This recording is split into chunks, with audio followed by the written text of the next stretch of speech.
রাঙ্গামাটি জেলা পুলিশের মাসিক কল্যাণ সভা অনুষ্ঠিত। দৈনিক কুমিল্লার ভয়েস, সত্যের সন্ধানে চোখ রাখুন সব সময় ও পড়ুন।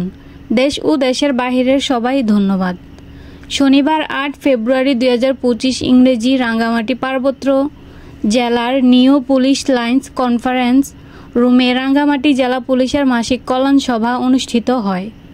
কল্যাণ সভায় অতিরিক্ত পুলিশ সুপার প্রশাসন ও অর্থ জনাব মারুফ আহমেদ, পুলিশ সুপার পদে পদোন্নতিপ্রাপ্ত মহোদয়ের সঞ্চালনায় সভাপতিত্ব করেন রাঙ্গামাটি পার্বত্য জেলার police super doctor SM. Farhad Hossain মহোদয়। সভায় সকল পদমর্যাদার পুলিশ সদস্যগণ পুলিশ সুপার মহোদয়ের নিকট নানাবিধ সমস্যার কথা তুলে ধরেন।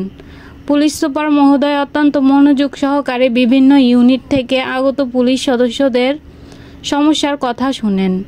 এ সময় পুলিশ সুপার মহোদয় সমস্যাসমূহ দ্রুত সময়ের মধ্যে সমাধানের জন্য সংশ্লিষ্টদের নির্দেশনা প্রদান করেন।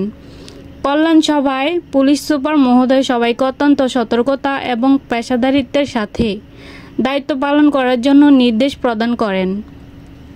তিনি উপস্থিত অফিসার ও ফোর্সদের প্রশাসনিক বিষয়ে শৃঙ্খলা, দক্ষতা, কর্তৃপক্ষের আদেশ নির্দেশ ও নিয়ন্ত্রণ, বুদ্ধিমত্তা, সুরক্ষা, নিরাপত্তা এবং সকলের উপর অর্পিত দায়িত্ব যথাযথভাবে পালনসহ সার্বিক বিষয়ে প্রয়োজনীয় দিক নির্দেশনা প্রদান করেন।